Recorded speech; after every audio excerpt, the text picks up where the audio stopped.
하나님의 임재, 즉 하나님께서 우리와 함께 하신다는 사실에 대해 우리는 무감합니다. 하나님의 초월성보다 내재성이 훨씬 강조되는 포스트 모던 시대를 살고 있기 때문입니다. 그래서 별 감흥이 없습니다. 오히려 당연히 그래야 한다고 생각합니다. 하나님이 내 곁에서 도우미가 되어 내 인생의 모든 일을 내가 원하는 형통의 길로 이끌어주는 것은 너무도 당연하다고 생각합니다. 초월적인 하나님, 거룩하신 하나님에 대한 개념을 상실한 것입니다. 그런데 하나님이 나와 함께 하심, 하나님의 임재는 복이 아니라 저주입니다. 죄의 문제를 해결하지 못한 상태에서 거룩하신 하나님을 만나면 즉각적인 심판과 형벌을 받기 때문입니다. 때문에 죄인은 하나님의 임재를 절대 기대하지 않습니다. 오히려 두려워합니다. 멀리 떨어지고자 합니다. 그렇게 하나님의 품 안에서 벗어나 영원한 사망 가운데 들어갈 수밖에 없는 죄인, 이것이 다른 사람이 아닌 우리 인생, 나의 본질입니다. 그런데 이런 죄인을 하나님께서는 불쌍히 여기십니다. 그래서 죄인들을 살리실 수 있는 방법, 즉 죄인들이 죽지 않고 하나님을 만날 수 있는 길을 내시는데 그 방법이 바로 성막입니다. 출애굽기 25장 8절에서 9절까지의 말씀입니다.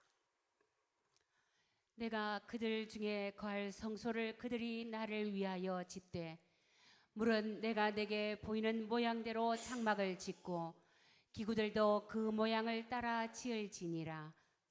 아멘. 이때부터 하나님의 임재는 큰 복이 됩니다. 살아계신 하나님께서 은혜로 나를 용서하시고 구원하셨음을 확인할 뿐 아니라 이후로 늘 나와 함께 하사 1년 365일 동안 불꽃 같은 눈동자로 지키시고 인도하시는 영원한 동행이 되기 때문입니다. 약 20여 년 전 서울 성북구에 있는 한 교회 부목사로 있을 때 3년간 화요형제라는 부서를 맡은 적이 있습니다. 매주 화요일마다 가까이는 신설동에서부터 동대문, 종로, 멀리로는 서울역과 그 이상의 노숙자들 약 400여 명이 교회를 찾아와 예배를 드리고 점심 식사를 하는데 그 사람들을 섬기면서 말씀을 전하는 상당히 기쁘고 의미 있는 사역이었습니다. 그러나 현실은 정신적인 기쁨과 별개로 편치 않았습니다. 찾아오는 사람들이 말 그대로 노숙자인지라 지저분한 모습의 외형과 더불어 심각한 악취가 났고 예배가 끝나면 그 장소를 최소 하루에서 이틀은 열어놓고 깨끗이 청소를 해야 할 정도였기 때문입니다. 그래서 교회 관리 집사님들은 언제고 이 사역이 빨리 끝났으면 하는 바람을 가질 정도였습니다. 다행인 것은 당시 모시고 있던 담임 목사님이 그래도 인격적이고 사랑에 대한 긍휼과 정이 있었던 분이라 은퇴하시기 전까지는 노숙자 사역이 지속되었었습니다. 아무튼 그렇게 악취가 진동하는 사람들 옆에서 또 앞에서 입을 열어 설교한다든지 식사 시중을 드는 일은 결코 쉬운 일이 아니었고 또한 헤어질 때 일일이 격려와 축복의 악수를 나눈 것 역시 찜찜하지 않았다면 오히려 거짓말일 것입니다. 어릴 때부터 그런 환경에서 살아왔기에 익숙할 만도 했지만 오히려 그런 과거에 대한 반발감으로 인해 제 마음은 더 이상 그런 삶을 살고 싶지 않았습니다. 앞으로는 그저 고상하고 교양적인 인생, 신앙생활만 펼쳐졌으면 하는 바람이 있었습니다. 그러나 원수는 외나무 다리에서 만난다는 말처럼 내가 가장 싫어하는 종류의 사역을 떠맡게 된 것입니다. 잠깐 싫어하다가 곧 회개 속에 기도합니다. 주님, 알겠습니다. 제가 원하는 삶이 아니라 주인님이 시키시는 일을 하며 사는 것이 종의 삶이죠. 그런데 종이 주인을 무시하니 주님께서 이렇게 제가 다시 있어야 할 자리로 돌리신 것임을 깨닫습니다. 맞습니다. 주님, 제가 잘못했습니다. 이제 순종하며 기꺼이 감당하겠습니다. 그런데 부탁이 있습니다. 사람들에게서 나는 역겨운 냄새가 정말 힘듭니다. 이 냄새 잘 적응할 수 있도록 도와주십시오. 그랬더니 정말로 신기하게도 다음 주 화요일부터는 그들에게서 아무런 냄새가 나지 않았습니다. 조금 더 과장하자면 오히려 그들에게서 향기가 나는 것 같았었습니다. 단점이라면 그때 막힌 코가 아직까지 막혀서 지금도 거의 냄새를 맡지 못한다는 것입니다. 아마도 하나님께서는 그때 화학 공장에 둘러싸인 이 장생포 교회에 보내시려고 이미 준비를 하셨던 것 같습니다. 아무튼 그렇게 화요 형제를 기쁨으로 사역하고 있었는데 거기서 종종 특이한 사람들을 경험할 수 있었습니다. 물론 노숙자들도 각각의 특이함이 있었지만 간간히 찾아오는 일일 봉사자들에게서 발견한 특이함입니다. 얼마나 열심히 봉사하는지, 최선을 다해 봉사하는 그들의 모습에 기쁘기도 하고 또 일손이 부족할 때는 매우 감사하기도 했습니다. 그런데 일을 다 마치고 난 후 씩 웃는 모습에 저는 상당히 당황될 때가 많았습니다. 물론 이것은 제 해석입니다. 그 사람의 마음속에 들어가 보지 않은 이상 100% 확신할 수는 없습니다만 어쨌든 상황적으로 발견한 그들의 교만입니다. 평소에 개인주의적이고 이기적으로 살던 자신의 모습으로 인해 아무도 지적하지 않았지만 알 수 없는 죄책감에 시달리고 있었습니다. 그러다가 문득 알게 된 봉사 현장에 와서 오늘 이렇게 자기보다 불행한 처지에 있는 사람, 아니 어찌 보면 회생 불가능해 보이는 절망적인 사람을 돌봐주고 또 그런 모습을 주변 사람들이 감사하고 대견한 듯이 바라보는 모습에 상당한 보람과 더불어 그 양심의 죄책감이 덜어진 듯한 느낌. 그래서 왠지 모를 우월감이 든 것입니다. 이내 마음속 깊은 곳에서 뿌듯한 자부심이 생기면서 그래, 알고 보면 나도 참 괜찮은 사람이야. 이렇게 불쌍한 사람들을 외면하지 않고 도와주잖아. 더럽고 냄새나는 사람들을 돌보며 살잖아.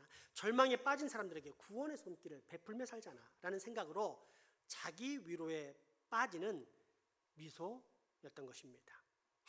그런 미소를 짓는 사람의 특징은 이후에 잘 보이지 않는다는 것입니다. 1년 또는 2년쯤 지나면 겨우 나타날까 말까입니다. 정작 진짜 일하는 사람은 매주 나와서 아무 말 없이 봉사하는데 말입니다. 이것이 인간의 교만입니다. 똑같은 차원의 하나님의 형상을 닮은 거룩한 사람인데도 불구하고 자기보다 못한 사람을 살짝 도와준 것에 대해 큰 의미를 부여하고 자신은 상당히 괜찮은 사람이라고 위로합니다. 잘난 체합니다. 그런데 이런 사람이 누군가로부터 아무도 없는 광야에서 며칠만 자신의 양떼를 돌봐달라는 부탁을 받게 되면 어떨까요? 10중 8구 거절할 것입니다. 이 사람이 진짜 원하는 것은 사람들의 인정과 평가인데 광야에는 그런 자신의 봉사와 헌신을 귀하게 봐줄 사람이 없기 때문입니다. 그러면 이 사람에게 만약 저 진흙 속 늪지대 한가운데 있는 나무의 애벌레들을 잘 돌봐달라고 조금만 잘 보살펴주면 나비가 되니까 한 달 동안만 저 애벌레들을 보살펴달라고 부탁하면 어떻게 될까요? 100% 거절할 것입니다. 애벌레가 나비 되도록 돕는 것은 자기의 관심사도 아니요 또한 아무런 자부심도 느낄 수 없기 때문입니다. 그런데 우리 하나님께서는 그런 벌레들, 아니 사실상 나비가 될 가능성이 전혀 없는 구더기 같은 존재들 가운데 오사 집을 짓고 거하시겠다고 말씀하십니다. 더러운 죄악의 구덩이에서 뒹굴며 거룩하신 하나님을 무시할 뿐 아니라 대적하는 절망의 인생들, 그래서 사망의 형벌을 받을 수밖에 없는 죄인들을 구원하시겠다고 말씀하십니다. 새롭게 변화시켜 완전히 새로운 생명으로 만들어내시겠다고 약속하십니다. 그 약속의 상징이자 실제가 바로 성막입니다. 그러니 이런 놀라운 하나님의 은혜, 하나님의 임재를 선포받은 이스라엘 백성들의 감격이 과연 어떠했겠습니까? 그렇게 성막의 설계도를 주시면서 이제 그 재료는 너희들이 가져와서 만들 것이니라 라고 명하셨을 때 모든 이스라엘 백성들은 기꺼이 자신이 가지고 있는 가장 좋은 것들을 꺼내왔습니다. 헌신했습니다. 출애굽기 25장 1절에서 2절 말씀 보도록 하겠습니다. 35장 20절에서 22절까지 말씀을 세 번역으로 함께 보도록 하겠습니다. 주님께서 모세에게 말씀하셨다. 너는 이스라엘 자손에게 말하여 나에게 예물을 바치게 하여라. 누가 바치든지 마음에서 우러나와 나에게 바치는 예물이면 받아라. 이스라엘 자손의 온 회중은 모세 앞에서 물러나왔다. 마음이 감동되어 스스로 그렇게 하기를 원하는 사람은 모두 나서서 회막과 그곳의 제사에 필요한 모든 것과 거룩한 옷을 만들 수 있도록 갖가지 예물을 주님께 가져왔다. 남녀 구별 없이 스스로 원하는 사람은 누구나 장식핀과 귀고리와 반지와 목걸이 등 온갖 금부치를 가져왔으며 그 모든 사람이 금부치를 흔들어서 주님께 바쳤다. 아멘. 마지못해 내어놓은 것이 아닌 자원하는 마음으로 기쁨 가운데 자신이 소유한 가장 귀한 재산들을 내놓습니다. 그런데 얼마나 많은 백성들이 끊임없이 바쳤는지 성막 기술자들이 돈 세는 일이 바빠서 진짜 중요한 성막 만드는 일은 못하겠다며 백성들을 말려달라고 모세에게 부탁할 정도가 됩니다. 이런 정성, 하나님을 만날 수만 있다면, 살아계신 하나님과 함께 할 수만 있다면 내 모든 것을 다 드릴 수 있다는 마음과 자세, 이런 모습을 우리는 헌신이라고 부릅니다. 출애굽기 36장 3절에서 7절까지 말씀입니다. 그들은 이스라엘 자손이 성소에 제사한 피로 만드는 데 쓰라고 가져온 모든 예물을 모세에게 받았다. 그런 다음에도 사람들은 아침마다 계속 자원하여 예물을 가져왔다. 그래서 성소에서 일을 하는 기술 있는 모든 사람이 하던 일을 멈추고 모세에게로 와서 이르기를 백성들이 주님께서 명하신 일을 하는 데에 쓰고도 남을 만큼 많은 것을 가져오고 있습니다 하였다. 그래서 모세는 진중의 명령을 내려서 남자든 여자든 성소에서 쓸 물품을 더는 헌납하지 말라고 알리니 백성들이 더 이상 바치지 않았다. 그러나 물품은 그 모든 일을 하기에 넉넉할 뿐 아니라 오히려 남을 만큼 있었다. 아멘. 이런 헌신 가운데 만들어진 것 중에 하나가 물두멍입니다. 이 물두멍의 가장 핵심적인 사역이 무엇입니까? 성결, 거룩하고 깨끗하게 되는 것입니다. 그래서 물두멍은 사람이 뭔가 할 수 있는 장소입니다. 그러니까 번제단은 하나님의 방법으로 말미암아 용서받는 오직 하나님의 은혜의 제단이라면, 성결하게 되는 물두멍은 하나님의 은혜라는 바탕 안에서 사람이 최선을 다해 스스로 무언가를 할 수 있는 장소인 것입니다. 그러니 은혜로 구원받은 백성들은 이 물두멍에 대해 각별한 마음이 들지 않겠습니까? 실제로 물두멍을 만들 때 매우 귀한 정성이 쏟아지게 되는데 특별히 여인들의 헌신이 있었습니다. 출애굽기 38장 8절의 말씀입니다. 그가 노수로 물두멍을 만들고 그 받침도 노수로 하였으니 곧 회막문에서 수중드는 여인들의 거울로 만들었더라. 아멘.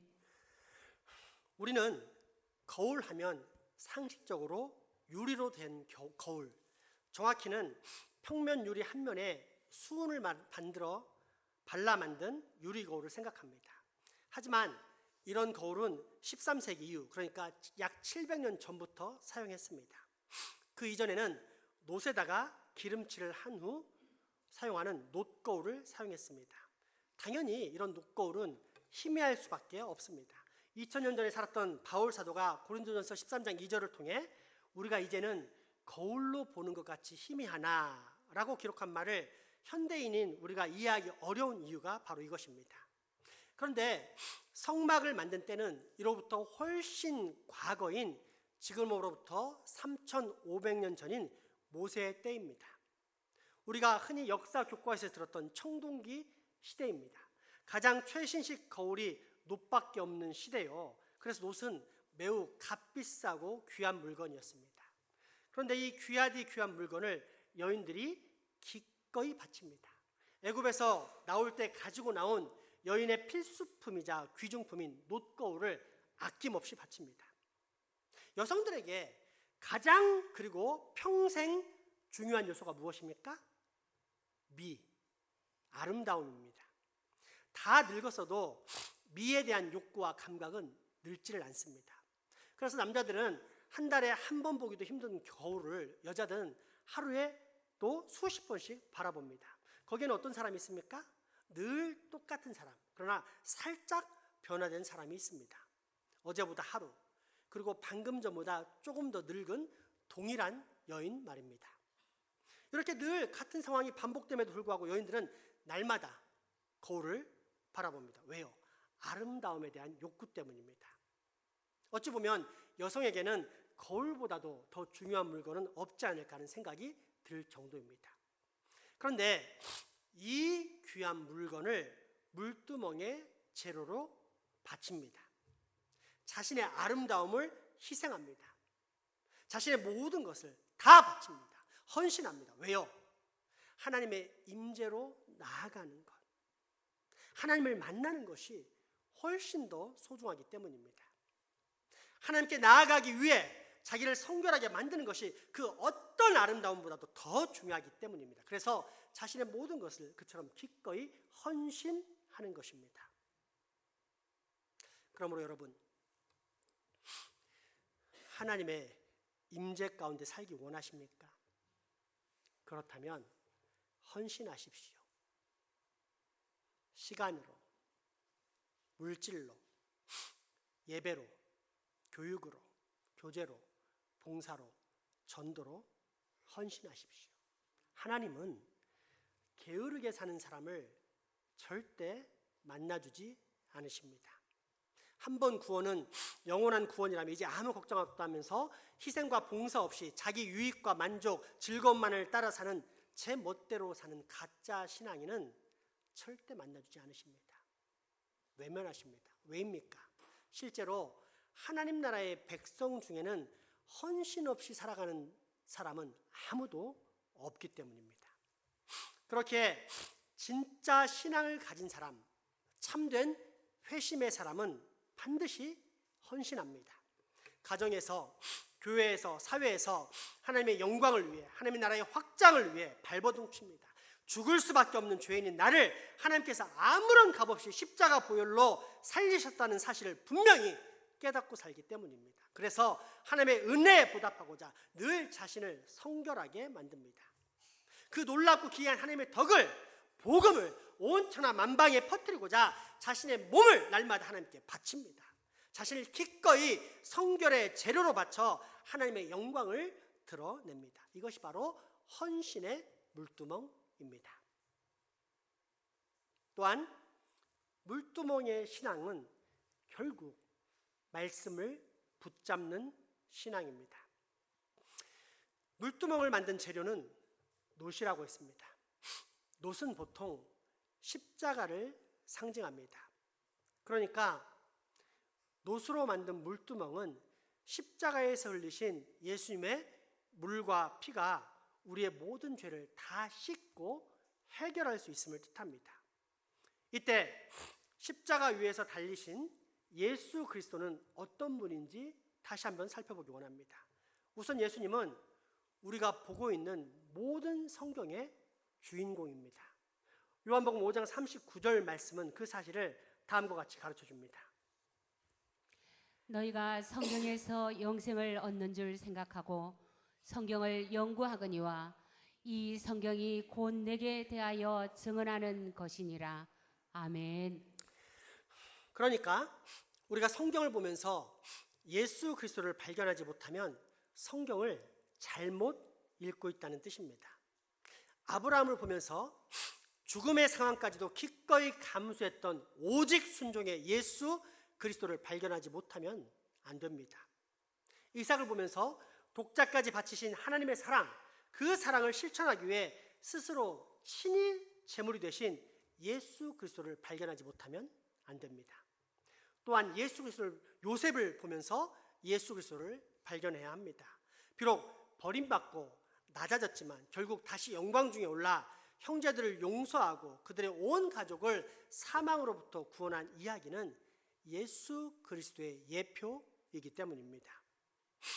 그러면 왜 성경은 그처럼 예수 그리스도에게 초점을 맞추는 것입니까? 이 땅에 내려오신 예수님을 통해 보이지 않는 삼위일체 하나님을 볼 수 있기 때문입니다. 즉 예수님의 성육신하신 삶과 정신을 통해 보이지 않는 하나님의 성품과 뜻, 계획을 분명히 깨달을 수 있는 것입니다. 그렇게 성경은 삼위일체 하나님 중에 한 분, 이 땅에 내려오신 성자 예수 그리스도를 하나님의 말씀이라고 기록합니다. 요한복음 1장 1절에 4절까지의 말씀입니다. 태초에 말씀이 계시니라. 이 말씀이 하나님과 함께 계셨으니 이 말씀은 곧 하나님이시니라. 그가 태초에 하나님과 함께 계셨고 만물이 그로 말미암아 지은 바 되었으니 지은 것이 하나도 그가 없이는 된 것이 없느니라. 그 안에 생명이 있었으니 이 생명은 사람들의 빛이라. 아멘. 예수님은 모든 성경의 주인공일 뿐 아니라 근원, 곧 이 세상을 창조하신 빛이요 태초부터 계신 하나님의 말씀이라는 뜻입니다. 그렇게 노스로 만든 두멍, 큰 그릇에는 반드시 무엇이 담길 수밖에 없습니까?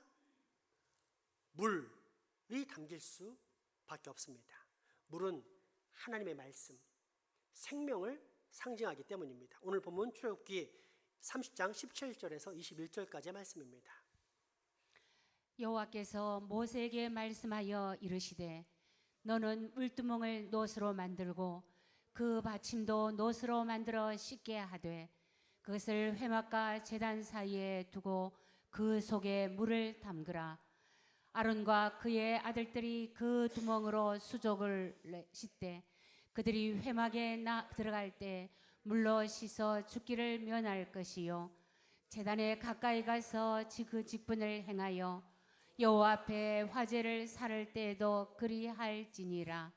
이와 같이 그들이 그 수족을 씻어 죽기를 면할지니 이는 그와 그의 자손이 대대로 영원히 지킬 규례니라.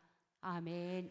이 깨끗게 하는 말씀에 대한 사실을 신약성경 에베소 5장 26절은 이는 곧 물로 씻어 말씀으로 깨끗하게 하사 거룩하게 하시고 라고 기록하고 있는데 이 구절에 대한 보다 명료한 의미를 알기 위해 킹제임스 버전을 보면 다음과 같이 기록되어 있는 것을 볼 수가 있습니다. 한글 한번 같이 읽어보겠습니다. 이는 그가 교회를 말씀에 의한 물로 씻어 거룩하게 하시고 깨끗게 하사. 아멘. 그러므로 물두멍에 물이 담겼다는 것은 결국 나를 성결케 하는 것은 날마다 말씀을 살펴봄으로써 가능하다는 뜻입니다.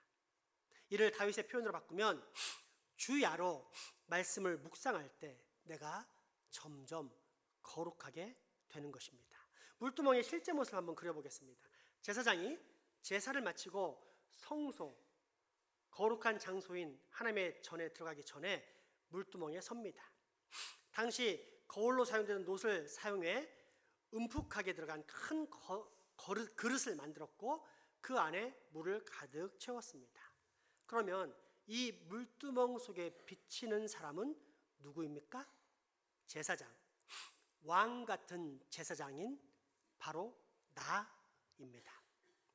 죄인들과 만나 그들을 구원시키는 제사를 돕느라 손이 피로 빨갛게 물들었습니다. 그리고 그 피들이 나도 모르는 사이에 나의 얼굴과 수염에 물들었습니다. 그 모습이 물두멍에 너무도 선명하게 비치고 있습니다. 이런 상태로 성소에 들어갈 수 있겠습니까? 그래서 얼른 손과 발을 씻어 내 자신을 성결, 거룩하고 깨끗하게 만듭니다. 우리가 매일 읽고 묵상하는 말씀이 바로 이것입니다. 사람은 시커먼 죄인이라 다른 사람을 볼 때 상당히 반갑고 안도감을 얻습니다. 왜냐? 그 사람도 시커멓기 때문입니다. 그런데 종종 이상한 사람들을 만납니다. 보통 사람들과 달리 하얗고 깨끗한 사람들입니다. 그러면 그들의 이질감에 순간 거북스럽기도 하지만 또 한편으로는 내용은 깊은 곳에서 어떻게 저렇게 깨끗할 수 있을까? 어떻게 저 사람에게서 저런 묘한 분위기, 성결의 빛이 흘러나오는 것일까라는 궁금함이 생깁니다. 그래서 물어보면 100이면 100 다 말씀에 사로잡힌 사람입니다. 성령님의 역사를 따라 말씀을 진지하게 보면 그 말씀은 살아있고 활력이 있어 보는 사람의 혼과 영과 관절과 골수를 찔러 쪼개므로써 반드시 그 영혼을 변화시켜 내기 때문입니다. 그렇게 우리는 날마다 주야로 말씀을 통독합니다. 묵상합니다. 내가 깨끗하게 될 수 있는 유일한 길, 나를 거룩하게 만들 수 있는 유일한 거울은 오직 살아계신 하나님의 말씀뿐이기 때문입니다. 성 어거스틴은 4세기의 사람으로서 사도 바울 이후 현대 기독교 신학의 초석을 놓은 사람, 그래서 우리 개혁교회나 로마 천주교 둘 다 매우 위대한 인물로 바라보는 거룩한 사람입니다. 하지만 정작 그의 과거는 우상 숭배에다가 성적 쾌락과 방탕에 빠져 사는 한없이 추악하고 죄악된 인생이었습니다. 그런 죄인이 드디어 하나님의 은혜를 입어 구원의 길은 하나님께 있다는 사실을 깨닫고 기독교 초입에 들어섭니다. 그러나 지식적인 동요와는 별개로 좀처럼 자신 안에 있는 정죄감은 해결되지 않았고, 그래서 날마다 끙끙 앓으면서 끊임없이 낙심과 절망으로 하나님께 부르짖어만 했습니다. 오 주여, 언제까지입니까? 언제까지 당신께서 내게 노하시려 합니까? 왜 지금은 해결해 주시지 않으십니까? 왜 이 순간에 나의 불결함이 끝나지 않는 것입니까? 그렇게 고통 가운데 있을 때였습니다. 갑자기 이웃집에서 들려오는 말소리가 있었는데 소년의 것인지 소녀의 것인지 확실하진 않았으나 계속 노래로 반복되는 말이 들려왔습니다. 톨레 레게, 톨레 레게. 들고 읽어라. 들고 읽어라. 그래서 즉시 옆에 있는 성경을 꺼내서 펼쳐 읽었는데 로마서 13장 13절에서 14절의 말씀이 나왔습니다. 거기에는 이렇게 기록되어 있었습니다. 낮에와 같이 단정히 행하고 방탕하거나 술 취하지 말며 음란하거나 호색하지 말며 다투거나 시기하지 말고 오직 주 예수 그리스도로 옷 입고 정욕을 위하여 육신의 일을 도모하지 말라. 아멘. 이후 어거스틴은 더 이상 읽지도 아니 읽을 필요도 없었습니다. 그 구절을 읽은 후 즉시 확실성의 빛이 그의 마음에 들어와 의심의 모든 어두운 그림자를 몰아냈기 때문입니다. 생명의 말씀, 살아있는 하나님의 말씀이 말 그대로 살아 역사한 것입니다. 그러므로 여러분, 하나님의 말씀에 사로잡히십시오. 날마다 말씀을 통독하십시오. 주야로 말씀을 묵상하십시오. 말씀에 내 모든 생명을 의탁하십시오. 이 말씀에 나를 완전히 헌신하십시오. 왜요? 오직 하나님의 말씀만이 우리를 살리고 또 오직 하나님의 말씀만이 우리를 완전한 성결로 이끌 수 있기 때문입니다. 기도하겠습니다. 말씀으로 모든 천지 만물을 창조하신 하나님, 오늘 우리로 반드시 거해야 할 헌신의 길, 그로 말미암아 살 수 있는 생명의 길, 그 말씀의 길을 가르쳐 주시니 감사합니다. 그럼에도 불구하고 죄인인 우리는 늘 이 몰아치는 세속의 물결에 빠져 하나님의 말씀을 게을리하고 있사오니 주님, 우리를 불쌍히 여기사 다시 한번 나를 당신의 그 거룩한 말씀으로 사로잡아 주시옵소서. 생명의 말씀으로 나를 건지사 나로 내 인생을 은혜 하나님께 거룩한 산제물로 드리는